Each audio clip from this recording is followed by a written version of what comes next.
Mes chers élèves, bonjour, merci, asseyez-vous, bienvenue sur les Matatoto pour une nouvelle résolution d'exercice, l'exercice qui s'affiche ici et que je vous engage à essayer de faire.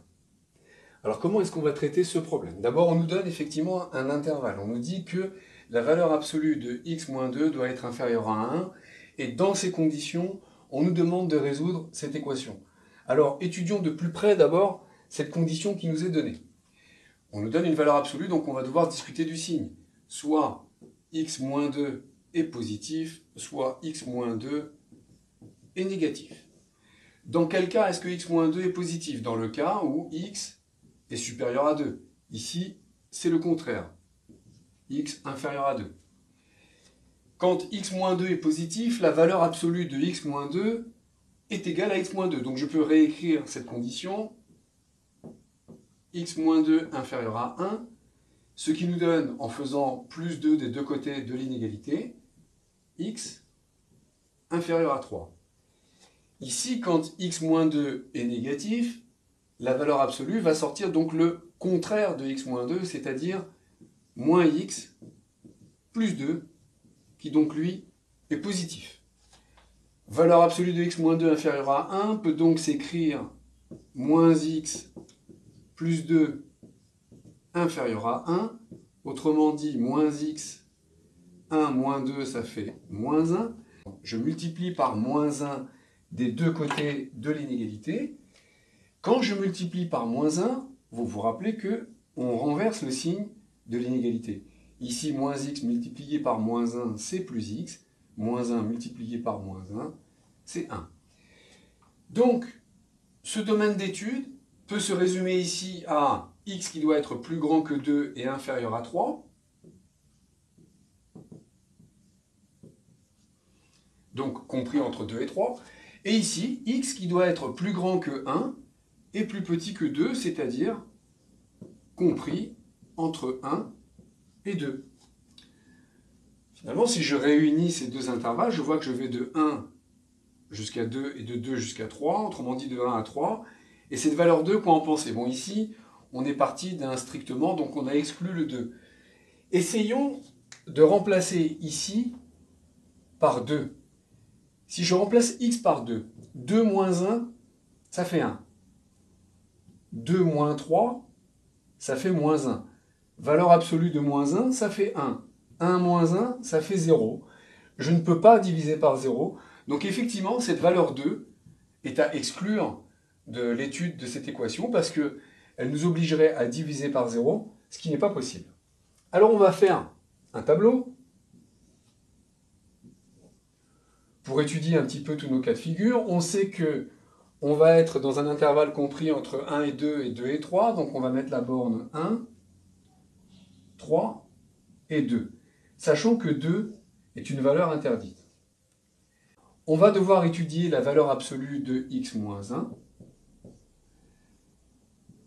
On va étudier également la valeur absolue de x moins 3, ce qui nous permettra de déterminer valeur absolue de x moins 1 plus valeur absolue de x moins 3. On pourra déterminer également valeur absolue de x moins 1 moins valeur absolue de x moins 3. Et au final, ça nous permettra de résoudre l'équation x moins 1 en valeur absolue plus valeur absolue de x moins 3 divisé par x moins 1 en valeur absolue moins la valeur absolue de x moins 3 égale 2. Alors on va étudier ici x moins 1. X moins 1 peut être positif, c'est-à-dire si x est supérieur à 1. Donc pour x moins 1, on se contentera d'étudier la solution effectivement où x est supérieur à 1, c'est-à-dire x moins 1 est positif. Et dans ce cas-là, la valeur absolue est égale à x moins 1. Et maintenant, pour la valeur absolue de x moins 3, dans quel cas est-ce que x moins 3 est positif? Dans le cas où x est supérieur à 3. Ça ne va pas être possible puisqu'on a un x qui est compris entre 1 et 3. Alors, qu'est-ce qui se passe quand x est inférieur à 3? eh bien x moins 3 est négatif. La valeur absolue va nous sortir la version positive, c'est-à-dire l'opposé de x moins 3, c'est-à-dire moins x plus 3, sera donc positif lorsque x est inférieur à 3.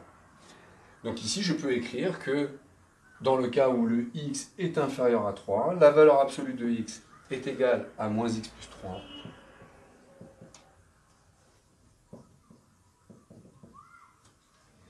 Maintenant, écoutez, on a tout ce qu'il faut pour faire de simples opérations. Ici, on va additionner donc les deux valeurs absolues. C'est ça plus ça. X plus moins x, ça s'élimine. Moins 1 plus 3, ça fait 2. Ici, on a les mêmes opérations à effectuer.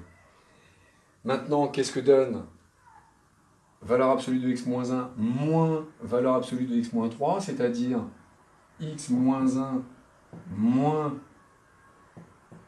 moins x plus 3, c'est égal à x moins x, c'est-à-dire x plus x, 2x. Ici, j'ai moins 3, donc moins 1, moins 3, moins 4. Là, ici, la même chose. Maintenant, on va devoir faire le rapport entre ça et ça, c'est-à-dire valeur absolue de x moins 1 plus valeur absolue de x moins 3, c'est ici, divisé par l'expression qui est ici, donc ça divisé par ça. Égale 2.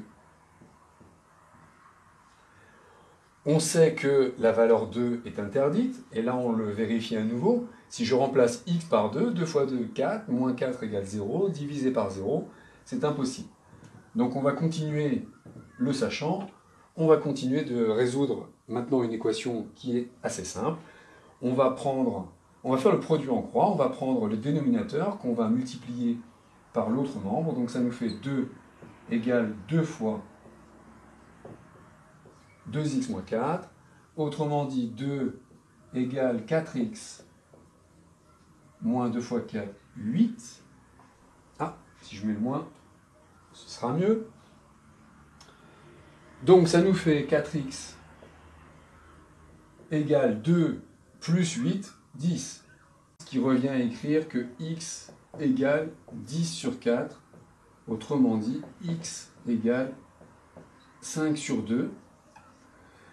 Alors voyons comment cette solution s'inscrit dans les différentes conditions qui nous étaient données. Nous devions étudier entre 1 et 3, dans cet intervalle, une valeur de x qui peut résoudre cette équation. Nous avions vu que la valeur 2 est impossible. 5 demi, c'est égal à 2,5.